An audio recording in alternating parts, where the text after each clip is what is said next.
All right, so my name is Jonáš Gruska. I'm from Slovakia, artist working primarily with sound art, and this time I created something for this gallery, which is again dealing with sound, but also has some like visual aspects. And primarily, it's working with expansion of our listening range. So, as humans, as newborn humans, we have a hearing range from roughly 20 hertz to 20 kilohertz, and this slowly degrades over time. And this installation focuses on the ultrasonic sounds, which means that they are above this ideal hearing range, so above 20 kilohertz. And the installation is divided into two parts, which deal with the ultrasound in different ways. So this one is this rotating sculpture with several types of speakers, and they're playing ultrasonic sounds alongside regular sonic sounds, regular hearing range sounds, and together they're kind of like a composition that it's played back into space.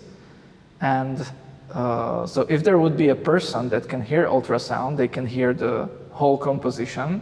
But for those that don't hear the full range, there are these devices called bed detectors, or like demodulators, that are allowing you to hear the ultrasonic sounds converted back to audible range. So it is a little technical, but what you kind of, the main important part is that there are sounds happening in the space that you cannot hear, and these devices make them audible again.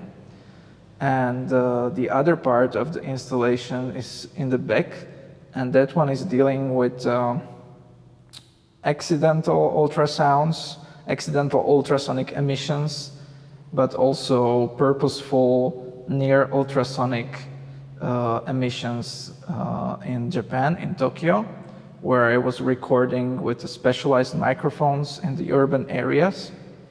And I was particularly focusing on devices called mosquitoes. That's like a colloquial name that people use for these.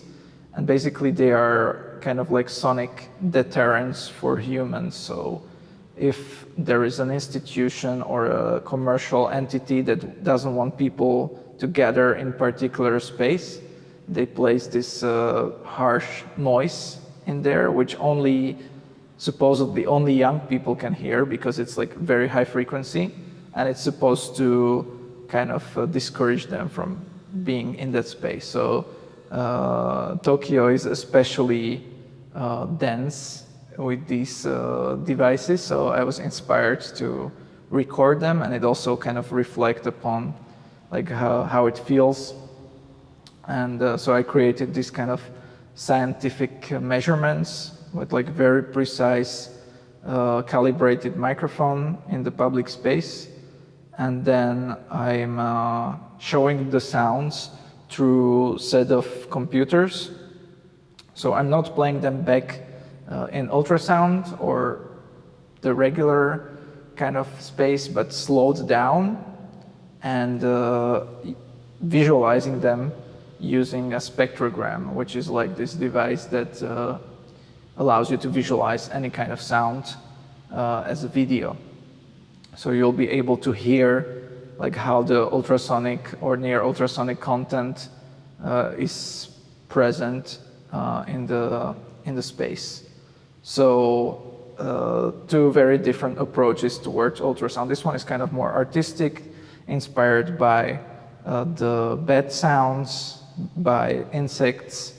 It's like algorithmic composition, and in the back it's more about the research and like this darker side of humanity, where we kind of like attack each other with like high frequency noises. So yeah.